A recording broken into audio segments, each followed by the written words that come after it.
talk, real talk, real talk, real talk, real talk.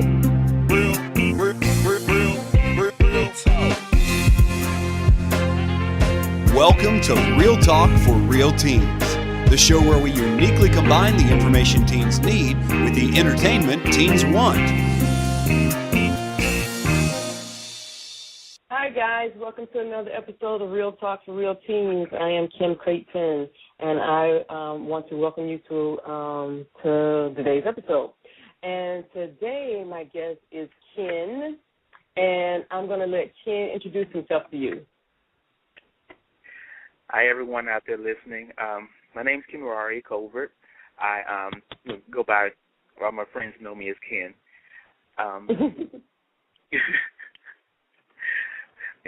I was very honored to have, when Kim reached out to me and, wanted me to speak today. I was very flattered, and I thought it was, a great opportunity so I can kind of get some things out, to the kids nowadays that, the generations have definitely changed from when I was growing up, and I'm sure when Kim was growing up as well, there's some things that we have kind of shied away from, some qualities and skills that we have kind of forgotten about.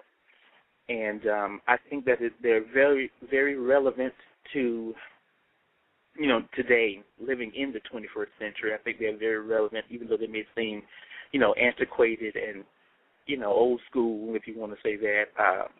I think that their foundations, that's why a lot of our older generation, they were so successful in things that they, attempted because they had that groundedness, that, their elders gave them, everybody referred back to, Big Mama or Grandmama, them, and these are things that they're laying down groundwork and going to set you up perfectly, All right, so which first of all, I think somewhere along in there you called me old, but we don't let that slide. No. Yeah, because you said my generation, and then you said, and then Kim's generation. I was like, okay, you think you're slick. All right, I got you. Yeah, no. Okay. So what? I would never be that type of guest. Oh, yeah, whatever. What skill are you going to be addressing today, sir? I kind of want to speak a little bit about creativity, and creativity for the simple fact that I think a lot of times we get caught up in the trade or the actual hardware of life, and that's not necessarily the finished result of it. Because if you look at it, they're trying to take these extracurricular activities away out of school, and I think that bothers me a great deal. They're taking the fine arts out. They're taking a lot of times we have, our youth, they're looking at even sports, music, arts. They're taking these things away, and that makes a well-rounded student and individual, and they're taking it away, and I think they're depriving. And that's why I spoke about the generational things. Like, these are things that we learned in school. It was mandatory.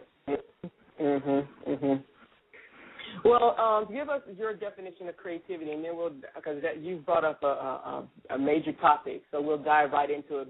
Before we get started, I wonder, how do you define creativity? Well, I look at creativity as, sometimes someone, say, let's take, for example, topic of dance. Someone can be taught to be a dancer, but the creativity comes in when a person feels that passion within themselves, and they actually have a raw talent. Creativity and talent almost kind of go hand in hand, I think. When you have that in you, and it's based strictly off your spirit and your will, that you then are creating the dance or the movement, as opposed to someone teach. Okay, 5, 6, 7, 8. I'm not sure if you watch Dancing with the Stars. I could clearly see that if you looked at D.L. Hughley, he's not really a dancer, and he knows that because you could see in his face he was counting 5, 6, 7, of trying to make it through. Whereas someone who is like the girl from Pussycat Dolls, Nicole, when she was on there, and Maya, you could tell that they were dancers, and there was so much expressiveness and passion and happiness when they were doing what they love, that's when the creativity came in. And so it's not that not the fact that he didn't, okay, no, I'm trying to say, it wasn't the fact that that he wasn't a natural dancer. It was just that you didn't feel the passion, the love, the spirit of what he did. Exactly. It was something for him to get through. It was something for him, a task for him to finish.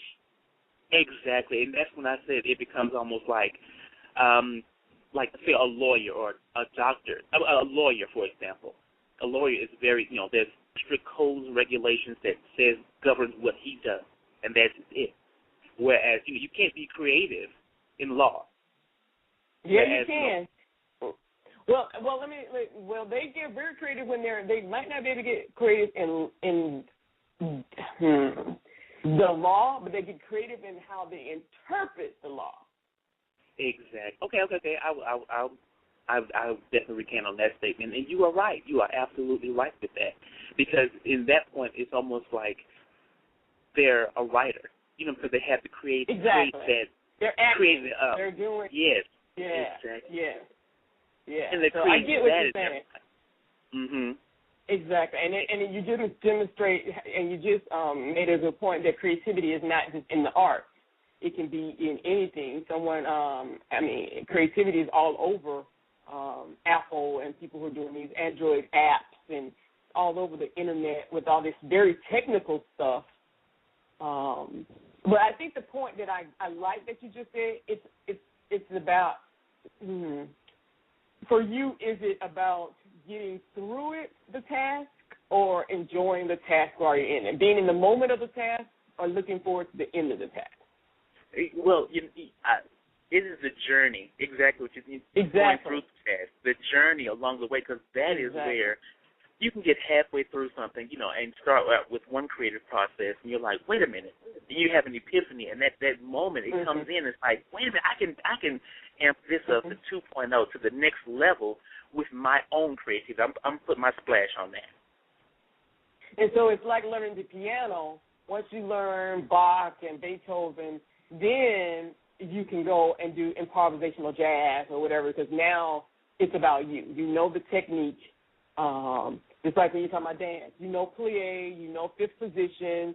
But what makes one dancer stand out from the other one is how they interpret that. Because they can all be doing the same. And, oh, my God, I just thought about, when you, because you're a dancer, when you go to these auditions and everybody's on stage, that thing is what the choreographer or director is looking for, because everybody is doing the same steps.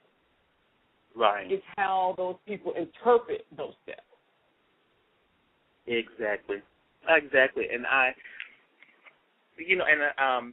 let me ask you a question. Now, is there maybe one that you think that creativity is not a part of?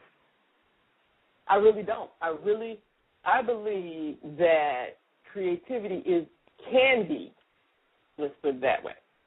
It has the potential to be a part of everything. Oh, and this thought just popped in my head, and people would not think this would be creative at all. Let's say if you were a funeral director. I don't know why this just popped in my head, but let's say you're a funeral director. People wouldn't think creativity is in that at all, because it's such a solemn place. You go into a funeral home. It's kind of cool. The lights are, dim. Everybody's solemn. Everybody's walking around in suits and ties and professional dress. Well, I think creativity, and I'm not even going to talk about, embalming and all that kind of stuff. But I think a funeral director can be or demonstrate their creativity in how they interact with their guests, and how they interact with their family that comes in who's bereaved, and how they make their family feel comforted and taken care of. I think that right there is a way somebody could be creative in a field that no one thinks there's any creativity in it. Right, and and even to describe that sounds very reminiscent of being an event planner. There is a great deal of creativity, because you're making that celebration exactly what it is. It's a celebration of a life. And now you could easily go through and just do the steps, boom, boom, boom, boom, and then something that would be one type, but when you everyone's gone to a funeral and they say, like, you know what, it's a sad situation, sad circumstance, but at the same time, that was a good service. Yeah, you know, exactly. You walk away. You know, the funeral director feeling was great. there. You feel uplifted. You feel inspired. Yes. And so, to answer your question, I think can be creativity in everything you do. Exactly. So, and I think that's why I say that it is very, very important, because I think a lot of times our youth, they're losing, they're getting caught up in, the phones, the smartphones, these computers, and PlayStations. All these things are well and good because they're still to pass the time. But at the same token, you're missing I remember having to be in the house before the street lights came on. Now, they won't see anything other than going from the door to the car. They won't see that. That's the only outside they will see nowadays, unless they are, and God forbid that they're out. Yeah, so they didn't play the games that we use to build our creativity. And when you spoke on the fact that those things are not in schools anymore, when back in our generation, or excuse me, my generation, sir, those things were thought to be a part of a well-developed individual. Those things were thought to be just of interest. Just of interest, just exposure, just because, there's so much going on in the world, and, hey, this is something you might be interested in. If no other things stem from that. And then you got to explore, even if it was a tech class, you got to explore your creativity through whatever that was. And it was, and so you really got, and that was the goal. And the goal was to explore, to learn through exploration. Exactly. And because I think that even if you look at it, like NASA, all that is founded upon the exploration. You can never say, they're pushing it to the next level. I think that creativity, what it does, it evokes passion. Follow us on Facebook at Real Talk for Real Teens and on Twitter at RTFRT Radio. Your creativity, it does, like I say, it evokes the passion. And the passion gives you something to work for and work towards, because it's like, this is for me. It's so many times that we get caught up in, the hardware. This has to happen, that has to happen, and we forget about ourselves. We start pouring into other people, and we forget about ourselves. There, in that passion, you're loving you. When you're being creative and you're feeding that, you're loving on yourself, and there's nothing wrong with loving on yourself. Oh no, that's absolutely perfect. That's what you're supposed to be. Before you can love anybody else, you need to be loving on yourself. And go ahead. It's hard. I was going to say it's hard. I think a lot of our I've even noticed, just in people that I'm meeting that are younger than me, say at work, they've lost that, like certain things they don't have, and I feel bad because it's like, well, I can now understand this is where we're going to go. Think about the next generation. What do you mean? Give me an example. Give me an example of what you mean they've lost. What are they telling you? What have they lost, and that in the way of it affects their ability to create? They've lost that the creativity. Say, for example, when they invent something, there's that conviction, there's that passion, that need, because that's why they're inventing it. On one hand, yes, I want to be at the next level, help everyone, the human race be at that next level, but at the same time, I'm dedicating myself to something, and it's something positive. So now, with that lack of dedication, you can see, it spills into a lot of things. Now you have these young mothers, the next generation of mothers now, they didn't have certain things, that passion, and that they didn't get that. They weren't taught that maybe. So now their children will have even less than they had because they don't know how to give that. So now the children will have that. Now these are the people who are going to grow up and become leaders. They're going to be possibly someone's manager at a job, or they're going to be someone's teacher, because that's just a job that they have. You know, I'm going to be a teacher because I know it's going to take money. I got you. I got you. So so back in the day, people became teachers because they had a passion for teaching. They really enjoyed teaching. And you're saying that because of that thing isn't there, and because how you define creativity is about, in essence, that passion existing there.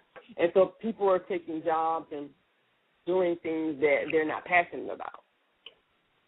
Right. Look at Tyler Perry. I mean, okay, go ahead. Mm-hmm. Yeah, Tyler Perry, go ahead. Tyler Perry, you know, based from his story, he lived in the car, lived out of his car. But and he was so passionate about getting his work out there, he did whatever he needed to do. You know, and so now, look where he is. This man is he's a mogul, but only because he followed his passion. He wasn't going to let not having somewhere to stay, naysayers, nothing was going to stop him. He was dedicated to it. I really and get look what at you're saying the now. results. I really get what you're saying now. I really get that for you, creativity is really, really about following that passion, following that thing that won't hold you back, whatever field that is and whatever activity you're doing, and not doing it because it's a task to be checked off the to-do list, but to throw yourself, mind, body, and soul into it, and really, that's a very interesting definition of creativity, and you're correct. I'm not going to say very few people do it. Not enough people do it, and one of the reasons I believe not enough people do it, a lot of people are frightened by it, because you just said naysayers. If you are waiting for somebody, your whole family, friends, whatever, to co-sign on your dream, you will be waiting forever. You hear what I'm saying? And you will be waiting forever. It has to be yours, and you have to be willing to take whatever consequences of it, whatever that is, to step out on that dream, on that creativity. If you want to be an attorney but you can't read, you're going to have to do whatever it takes to become literate, to go to school. I mean, whatever it takes, regardless of what's going on around you. But you know what it takes? It takes that passion and it takes that conviction to do it. You know what I'm saying? Like you said, you don't have to have an amen crew to get somewhere. You know what I'm saying? And you never will. That's right. That's right. As long as you never will. As long as you got you, and you reaffirm in yourself that I'm confident in me. I got me. You know what I'm saying? I may be, my passion or my creative outlet may be a little rough around the edges, but I'm gonna get it because this is me. And someone told a friend of mine, a good friend of mine, told me something, and it resonated with me so deeply. She said, you have to learn to walk in your truth. And, and I thought, like, well, okay, what does that look like? So she explained to me. She said the thing about it is, it's like you walking in your truth. It's not about like you're lying to people. You know what I'm saying? You said you're being nice, nasty. You know what I'm saying? Smile, ha. No, you're not doing that. You're being true to yourself. Now, if within yourself you are a chef, you are a cooker. You love to cook. It may not look like cordon bleu when you put it on that plate and you post it on Instagram, but at the same time, this is mine. You're not going to tell me this is not mine. You see what I'm saying? And that I really get it. You're walking in that, and it's like, what? I feel fulfilled. How many people are willing to step out on something? And that, I get what you're saying. I really do, because it's about going back to your definition or your example of Dancing with the Stars. It's the difference between somebody who's on that show and really enjoying themselves and really just doing what they, it's just really being 100% there, and someone who is doing it because it's a boost to their career right now, or they're getting their 15 minutes, and there's nothing wrong with that. And I'm not saying there is, but when you're with your definition of passion and creativity, there's a big difference. and how those two, if they, again, like I said, they could do the very same performance. They're going to look totally different because they're coming from a different place of intention. Exactly. And you and I've seen it because with the dancing, when you're, dancing and working with the girls, and it's easier to see.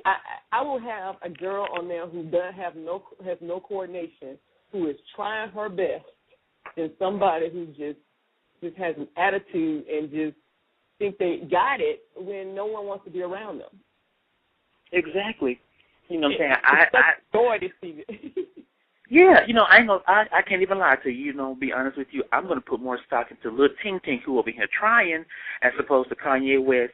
I use that not just him, but I just say that as an example for someone who has more of an air of slight arrogance about it, and there's like, they're taking what they, some people just have a God-given talent, and so with that, you can, they take that for granted because just as easy as you have it, you can't be taken away from you. You're just doing it to do it. You're not doing it because I can't think of anything other than doing it. Yeah, exactly. I couldn't imagine myself doing anything else. And those are the people you want to. There's a coach who's a really good friend of mine, and he was telling me about this young girl. He said she was over 300 pounds. He's like, man, she'll never. He coaches track, and he's like, this girl would never win anything. So he was saying he wasn't going to put much attention on her, because it couldn't win. And I had to have a conversation with him, and I was like, because he told me, listening to him, I was like, okay, good, she's not any good. But then he started telling me about her. He was saying how she's tried out for tennis, and she's tried out for this and that. I said, okay, stop right there. I said, if you had told me something else, I would have been okay with that. I said, but you're telling me this young girl is trying. She keeps getting up and getting knocked down. She keeps getting up and getting knocked down. I said, if you tell me you can't work with her, I have a problem with you. I said, what you can do for her, she may never be able to throw that shot put, but what you can do is condition her because she's out there. I said, you guys give so much attention to these freaking football players who can do no wrong and can't keep their grades up and come to practice late and this, that, and the other. And this young girl is out here trying every day, breathing hard, damn near about to have a heart attack, but she's making an effort. I said, you better focus on her. And so he hated to come back to me.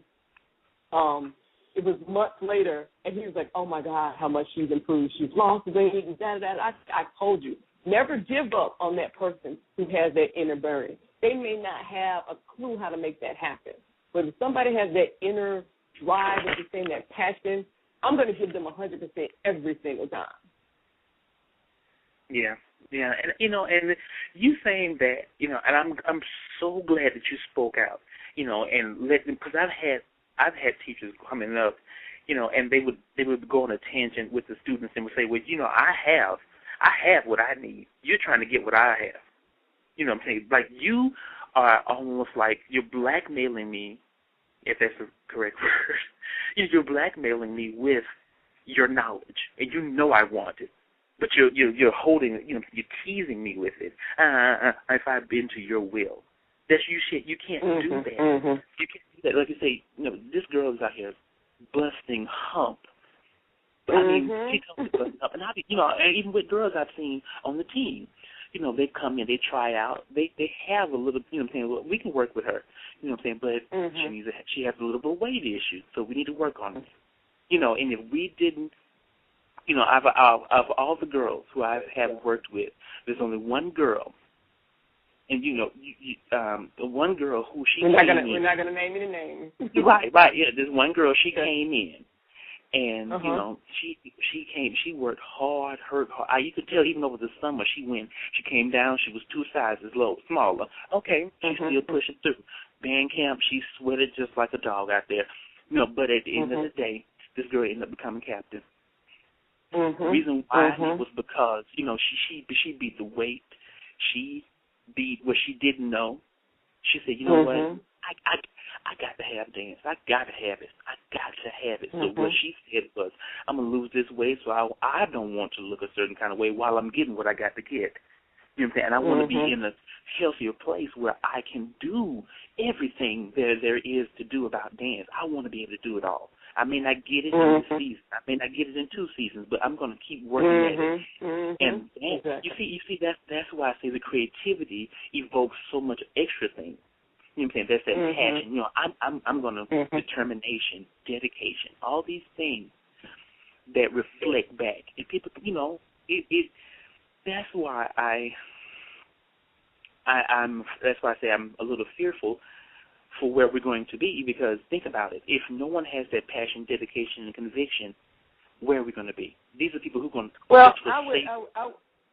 I would say I'm not concerned about that. I'm not fearful about that. It's going to come because there are a lot of young people who have it.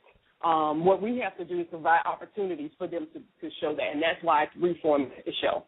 That's why I changed how I was going, because there are a lot of young people out there who have it or think they have it or can have it, and they don't know how to make it happen. So I want to make sure this show now provides an opportunity to provide them with information on how to make that happen. Right. So we're gonna take a break, and when we come back, I want you to give us your 3 tips. Okay. Okay.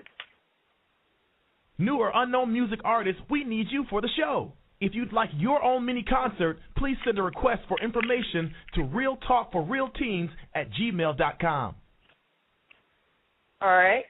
So now, tell us what your tips are in the way of creativity and passion. Your 3 tips. My 3 tips, firstly, would be don't listen to but laugh at naysayers. That would be tip number 1. Don't listen to them, but just laugh at them. You hear them. You don't listen to them.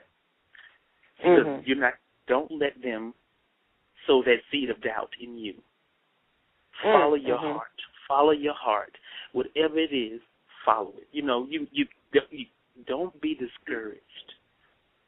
Is my second tip then would be dedicated. Don't doubt yourself. You know, so many times, let's say if a young woman, she wants to learn how to cook, but she's like, oh, my food is, you know, she's so nervous about it. Don't doubt yourself, baby. Have confidence in it. That will come through in your work. Whatever you're doing, it will come out. It will shine out if you're confident in it. I'd rather you be strong and wrong all day long. And tip number 3, walk in your truth. And that, to me, that's an all-purpose tip. All aspects, just walking your truth. With your family, your friends, your passion, everything. School, walking your truth.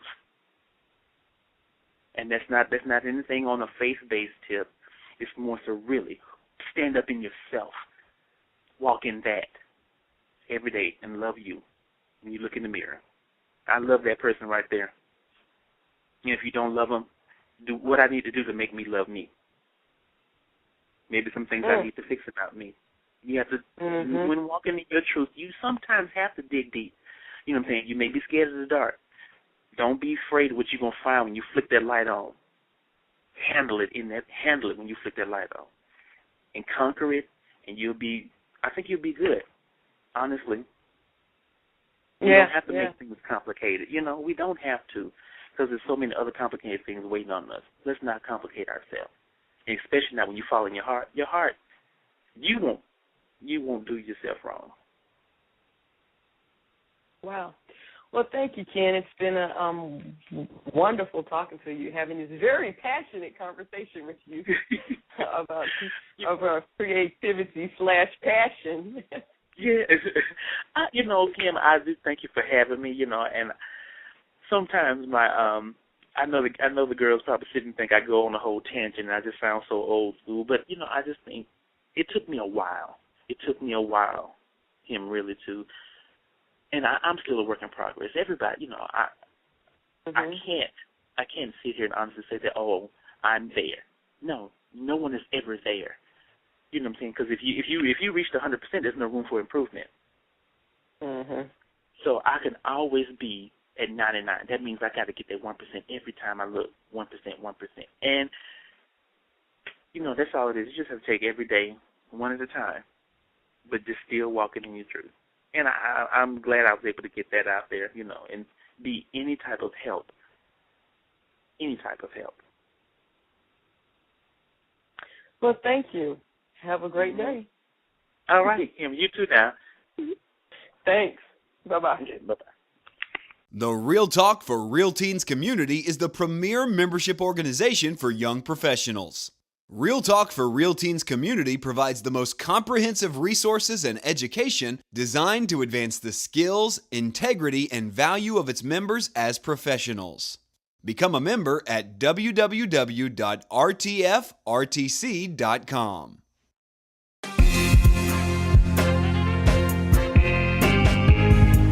Thank you for listening, and join us every Sunday through Thursday at 8 p.m. Eastern for more Real Talk for Real Teens.